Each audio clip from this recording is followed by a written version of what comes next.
오늘 본문의 말씀은 유명한 선지자인 이스라엘의 유명한 선지자인 사무엘 선지자의 그 탄생 비화에 얽힌 이야기입니다. 사무엘은 이스라엘의 마지막 사사이자 또한 새롭게 선지자들의 시대를 이끌어 가게 될 주역이라고 할 수 있고, 이스라엘의 첫 번째 왕과 또 두 번째 왕을 기름 부음을 한 그런 어떻게 보면 시족 공동체 사회에서 왕정 국가 사회로의 전환점에 있었던 그런 사람입니다. 그는 어려서부터 성전에서 거하였고 하나님의 영이 충만하여 이스라엘을 잘 이끌고 갔지만, 노년에는 그의 자녀들이 그와 같지 않음으로 인해서 그 전 제사장인 엘리의 아들들의 그 전처를 밟게 될 것을 걱정하여 백성들이 사무엘에게 왕을 뽑아달라고 간청을 하게 되죠. 아무튼 그렇게 하나님께 귀하게 쓰임을 받은 사무엘 선지자의 그 탄생의 비화에는요, 또한 놀라운 하나님의 역사가 있는데 오늘 그 말씀을 드리고자 합니다. 인류의 위인들을 보면요, 대개는 그 위인들 뒤에 그 위인들 못지않은 어머니의 역할이 있었던 것을 알 수가 있습니다. 맹자의 어머니는 그 맹자의 교육을 위해서 7번이나 이사를 했고요. 또 한석봉의 어머니는 불을 끄고 나는 떡을 썰 테니 너는 글씨를 쓰거라 이런 유명한 이야기가 있죠. 오늘 본문에 나오는 여인 한나가 바로 그 사무엘 선지자의 어머니인데, 우리 교회에는 한나가 둘이 있죠. 참 이상해요. 한나가 둘이 있다 그러니까 좀 이상한데, 우리 중고등부에 우리 김한나가 있고 우리 저 뒤에 있는 우리 이한나 자매 이렇게 둘이 있습니다. 한나가 있어야 되는데 둘이 있어요. 근데 오늘 본문에 나오는 이 여인의 이름도 한나예요. 자, 이 여인은 사무엘 선지자의 어머니인데 어떠한 역할을 했는지 정확하게 잘 언급이 되어 있지 않아요. 왜냐하면 사무엘은 어려서부터 성전에 들여졌기 때문에 그 성장 과정에 있어서 엄마가 그렇게 큰 영향을 미치거나 그렇게 할 수 있는 그런 상황이 여건이 안 됐습니다. 그럼에도 불구하고 이 한나가 위대한 어머니로 평가받고 있는 것은 그녀가 기도의 어머니였기 때문입니다. 오늘 본문을 보시면 에브라임 산지에 엘가나라 하는 사람이 있었는데, 이 사람에게는 부인이 둘이 있었어요. 하나는 한나요, 다른 하나는 분인나입니다. 근데 분인나에게는 자식이 많이 있었지만 한나에게는 자식이 하나도 없었어요. 그렇죠? 당시에 시족 공동체의 사회였기 때문에 자식은 곧 노동력이요, 그 노동력은 곧 재산이 되는 그러한 사회였어요. 그래서 이 남자들이 부인을 열어두고 자손을 열어둬 가지고 그 자손들로 하여금 양을 치거나 농사를 짓거나 해가지고 부를 쌓는, 그래서 자식이 곧 재산이 되는 그런 사회였던 것이죠. 그런 사회였기 때문에 자식을 낳지 못하는 여인은 버림을 받기도 했었습니다. 그러나 오히려 이 엘가나는 그 부인 한나를 오히려 더 사랑하였고, 이로 인해 분인나는 한나를 질투하고 그 한나를 오히려 괴롭힙니다. 이런 상황 가운데 이 한나가 할 수 있는 것이 뭐냐? 바로 기도였다라는 거죠. 자신의 처지를 하나님께 맡기고 하나님께 서원하여 기도한 것이, 하나님 아들을 주시면 그를 평생에 여호와 하나님께 드리겠습니다 라고 서원 기도를 한 것입니다. 하나님께서는 이 기도를 들어주셨고 그 기도의 응답이 바로 사무엘 선지자였던 것입니다. 우리가 이 한나의 기도를 통해서 우리는 하나님 앞에 어떠한 믿음으로, 또한 어떠한 기도로 나아가야 될지 한번 살펴보도록 하겠습니다. 자, 먼저 첫 번째로는요, 진정한 믿음에는 갈급함이 있다. 우리 지난주에 설교했죠. 갈급합니다. 지난주에는 그 가나안 여인이 하나님 예수님 앞에 정말 그 간절한 갈급함으로 기도하는 가운데 자기의 자존심도 다 내버리고 하는 가운데 그 딸이 치유를 받았을 뿐만 아니라 구원받는 백성이 되는 그러한 일이 있었습니다. 자신의 부족한 것을 발견했을 때 생기는 것이 갈급함이죠. 그것은 자신의 부족함을 많이 깨달을수록 더욱더 간절해지는 것입니다. 우리 인간들은요, 실제로 이러한 갈급함을 모두가 다 가지고 있어요. 그것은 마치 어려서 부모의 사랑을 받지 못한 아이들이 애정 결핍증을 보이는 것과 같은 그러한 현상입니다. 아담과 하와의 죄로 인해서 인류는 타락하여서 쫓겨났어요. 그래서 그런 그 속에 애정 결핍증이 다 있는 거예요. 그래서 가슴 속에 커다란 구멍이 있어요. 그리고 그 구멍은 어떠한 것으로도 채울 수가 없는 구멍이에요. 많은 사람들이 그래서 그 구멍을 어떤 사람은 돈으로 채우려고 그러고, 어떤 사람은 인기로 채우려고 그러고, 어떤 사람은 권력으로 채우려고 그러고, 어떤 사람은 명예로 채우려고 그러고, 어떤 사람은 학식으로 채우려고 그러고, 요즘에는 또 어떤 사람은요 그 일로 채우려고 그래요. 그걸 뭐라면 일중독이라고. 그런 사람이 실제로 있어요. 남아공에도 그런 분을 제가 봤는데 정말 막 당뇨로 해가지고 막 몸이 거의 막 그럴 지경이 돼도 가서 일을 하는 거예요. 오히려 일을 할 때 안 아프대요. 근데 실제로 안 아픈 게 아니죠. 계속 일하는 가운데 몸은 축나고 결국은 젊은 나이에 그렇게 나이가 많지 않아 가지고 돌아가셨어요. 현대의 많은 사람들이 그 구멍을 채우려고 하지만 그 구멍이 채워지지 않는 것은 그 구멍은 밑이 뚫려 있는 구멍이기 때문에 아무리 집어넣어도 다 빠져나간다는 거죠. 그러나 현대의 많은 사람들은 그 구멍을 인정하려 하지 않고 그냥 그럭저럭 살아가고 있는 것입니다. 자신들이 어떠한 문제가 있는지도 모른 채 말입니다.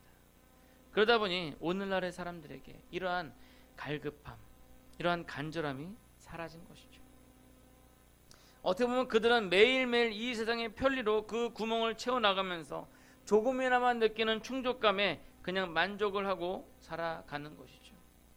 그런 가운데 그들의 감각은 더욱더 무디어져 가는 것입니다. 다시 본문으로 돌아가서 이 한나의 경우는요, 어떻게 보면 지극히 일상의 필요를 가지고 하나님께 나왔다는 거예요. 뭐 어떤 영적으로 어떤 하나님을 대한 갈급함 뭐 이런 것이 아니었어요. 이는 그냥 자신의 절박함, 아기가 없어가지고 그래서 자기의 그 대적자인 분인나가 자기를 괴롭히고 막 이러한 어떤 단순함, 그것을 가지고 절박함 속에서 하나님께 간절히 기도를 했던 것입니다. 이것을 두고 한나가 뭐 영적으로 깨어 있었다 뭐 이렇게 평가하기도 어렵습니다. 그러나 적어도 그녀에게는 그러한 간절함과 자기의 그 기도를 하나님께서 들어주실 것이다 라는 그러한 믿음이 있었다라는 거죠. 오늘날요 많은 사람들이, 많은 그리스도인들이 이 믿음을 고상하게 하려고 그래요. 고상하게 믿으려고 그래요. 옛날에 우리 어머님 아버님들은 그렇게 고상하지 않았어요. 에? 그냥 교회 와서 눈물을 흘리면서 기도하고 목사님 뭐라 그러면 아멘 하고. 근데 오늘날에는 너무 사람들이 고상해졌어요. 그래서 이 뭐 기도도 고상하게 만들려고 포장을 해서요, 마치 뭐 인도의 요가 뭐 하거나 또는 뭐 중국의 어떤 명상 뭐 그런 것처럼 기도를 하는 걸로 착각을 합니다. 근데 기도라는 게요, 실제로 얘기하면, 단순히 얘기하면 그냥 우리 필요한 거 하나님 앞에 구하는 게 기도예요. 마치 우리 자녀가, 우리 하근이가 아빠 저 오늘 학교에서 저 뭐 해야 되는데 연필 사야 되게 돈 10,000원만 주세요. 그래? 알았어. 그게 기도예요. 다른 게 기도가 아니라니까요. 뭐 고상하게 뭐 기도 전능하사 천지를 만드신 그부터 시작해가지고 뭐 창세기부터 요한계시록까지 가야지 기도가 아니라 그냥 단순하게 우리의 필요한 거, 하나님 나 이거 주세요. 아주 그게 바로 기도라는 거예요. 하나님께서 원하시는 것은요 고상한 믿음이 아니에요. 고상한 믿음이 아니라 단순한 믿음이에요.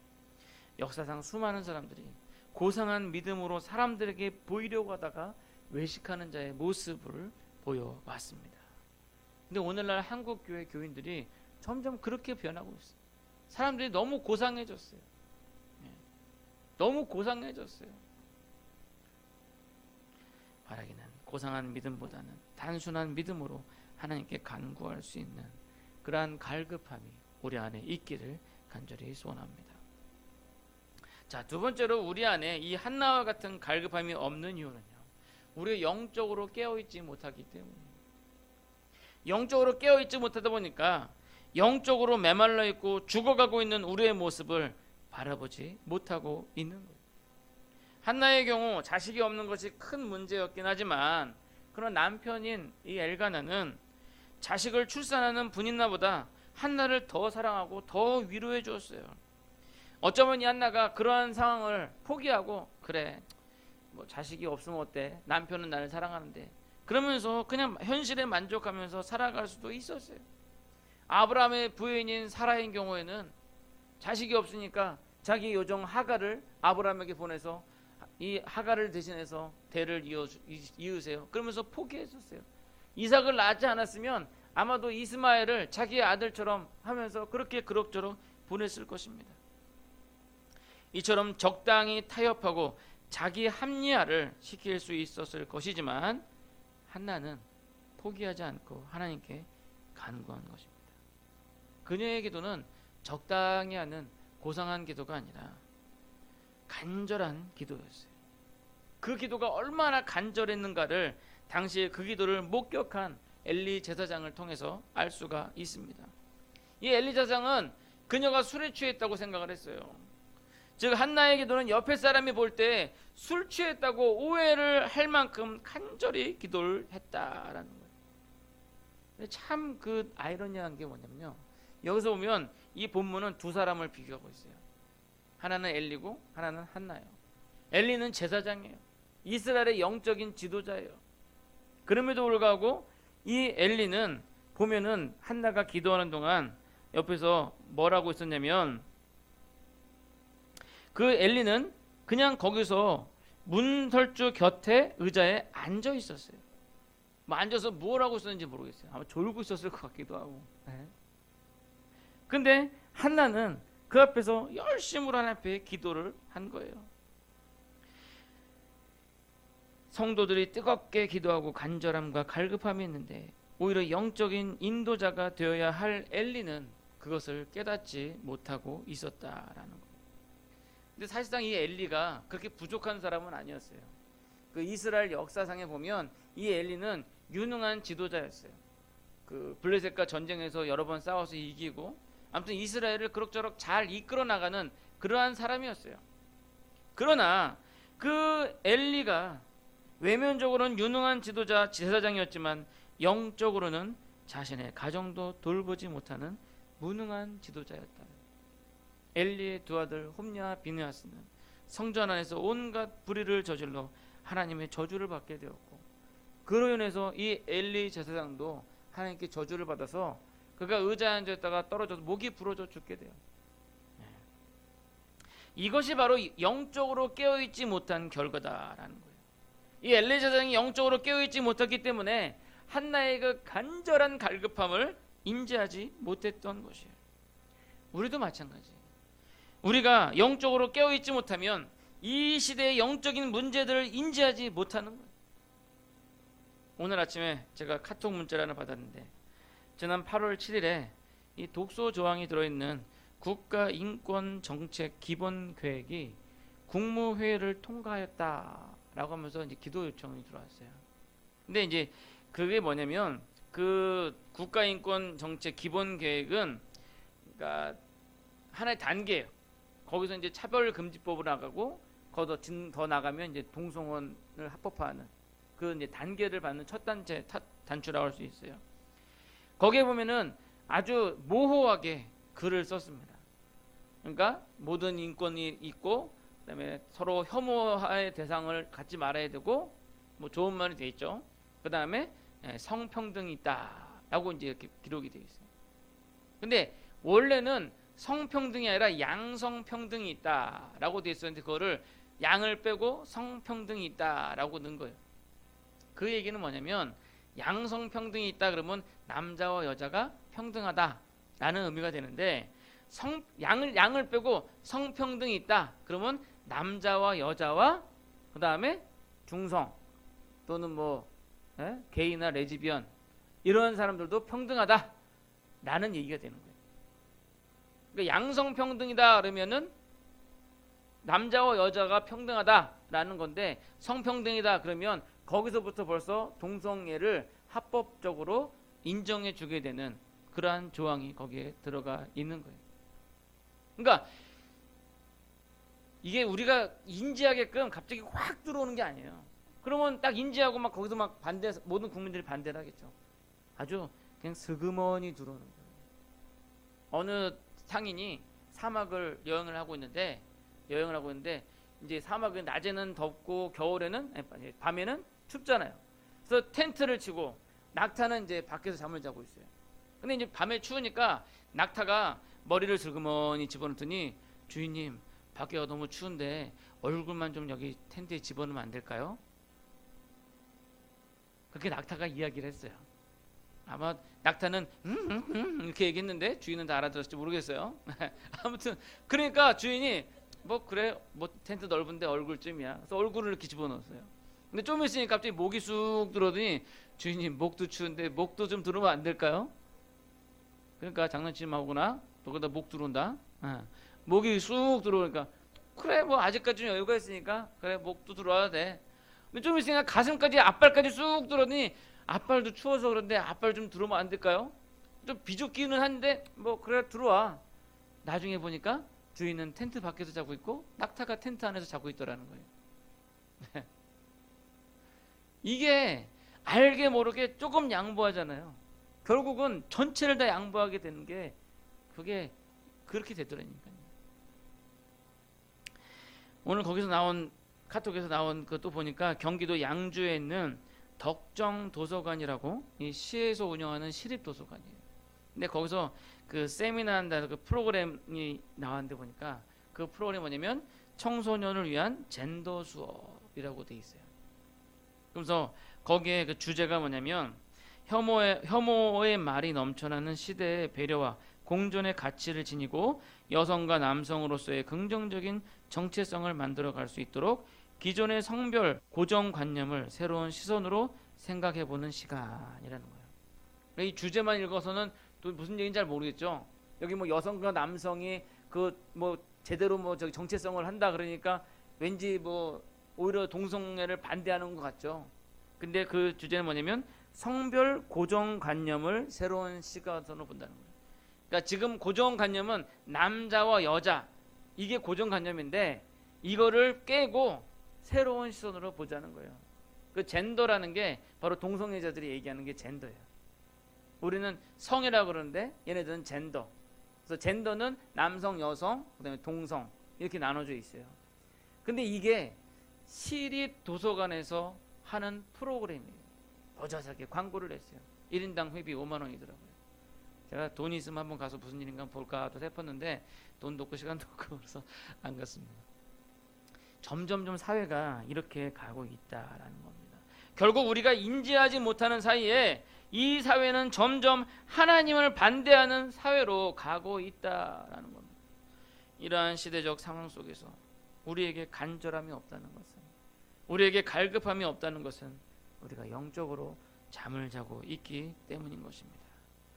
바라기는 영적으로 깨어서 이 멸망으로 치닫고 있는 이 세계 가운데 구원받는 사람의 수를 늘리는 그런 여러분들이 되시기를 소원합니다. 마지막 세 번째로 우리가 생각해야 할 것은요, 하나님께서 보시는 것은 갈급함이 아니라 진정한 믿음이다라는 겁니다. 한나가 당시의 상황만을 모면하기 위한 간절함, 갈급함이었다면 그녀의 기도는 소용이 없고 하나님께 인정을 받지 못했을 것입니다. 그러나 그녀의 기도는 믿음의 기도였어요. 그러기에 그녀는 자신의 아들을 하나님께 드리겠다라고 서원을 했고 또한 그 서원을 이행하여 하나님께 사무엘을 드렸습니다. 사람들은요, 다급한 상황에 따라서 공수표를 남발하는 경우가 많이 있어요. 어떤 사람이 한밤중에 산길을 가고 있는데 그러던 중에 그 사람이 외나무 다리를 만났는데 그 밑에는 천길 낭떠러지예요. 그래서 그래도 이제 시간은 급하고 이 길을 건너가야 되겠게 그 외나무 다리를 건너가는데 이제 외나무 다리가 양옆에 이제 줄이 딱 있으니까 줄 잡고 이렇게 가면 되니까. 그런데 한 중간쯤 갔는데 한쪽 줄이 뚝 하고 끊어져 버렸네요. 그런 거 어떻게 해요? 이 사람이 아이고 하나님 저 좀 살려주십시오. 저를 저 건너편까지 무사히 건너가게 하신다면 제 전 재산을 다 드리겠습니다. 그 기도하고 하니까 용기가 생겨요. 그래서 한쪽 줄을 잡고 이렇게 갔어요.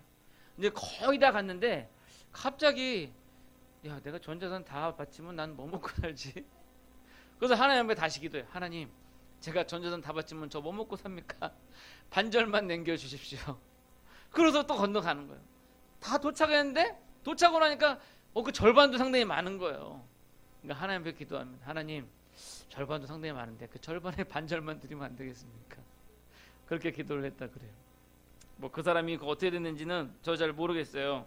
그러나 이렇게 기도가 상황에 따라서 협상을 하고 있는 것은 아닌가. 우리의 기도가 하나님 앞에 딜을 하고 있는 거, 협상하고 있는 것은 아닌가 하는 거예요. 진정한 믿음은요, 온전히 하나님께 맡기는 겁니다. 자기의 전 재산뿐만 아니라 자기의 몸, 자기의 모든 것을 하나님께 맡기는 거예요.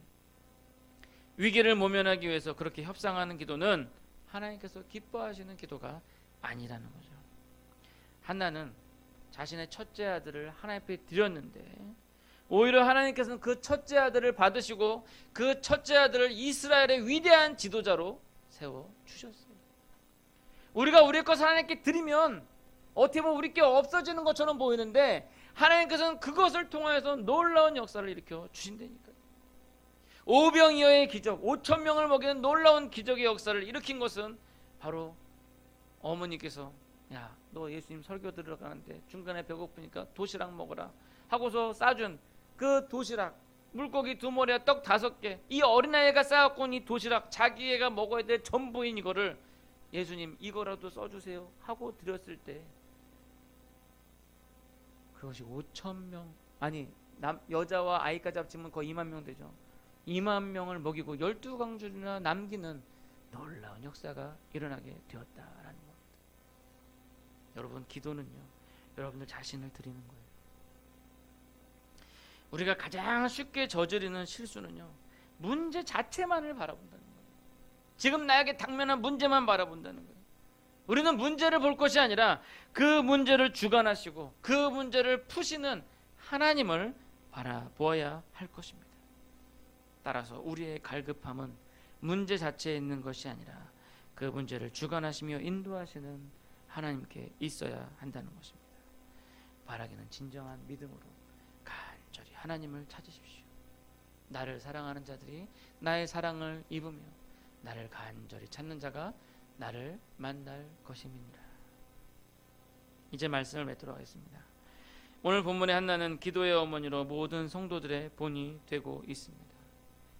그러나 그녀의 기도를 통해서 우리가 생각해야 할 것은 우리가 영적인 눈을 떠서 우리의 영적인 상태를 직시할 필요가 있다라는 것입니다. 나는 아무 문제 없어요, 나는 아무런 불편함이 없다고 생각하는 그런 현대 사회야 우리 안에 여전히 영적인 공허함이 있고 영적인 불편함이 있고 영적인 스트레스가 있다라는 것을 잊지 마시기 바랍니다. 영적인 눈을 떠 여러분 가슴 정가운데 뻥 뚫려 있는 구멍, 오직 예수 그리스도의 십자가로만 메꿀 수 있는 그 구멍으로 인해 갈급함으로 우리 하나님께, 우리 주님께 나오시기 바랍니다. 단지 위기를 모면하기 위한 수단이 아니라 우리의 근원적인 영적인 죄악의 문제에 대한 간절함과 갈급함으로 우리 주님을 찾으시는, 그래서 우리 주님을 만나시기를 간절히 소원합니다. 기도하겠습니다.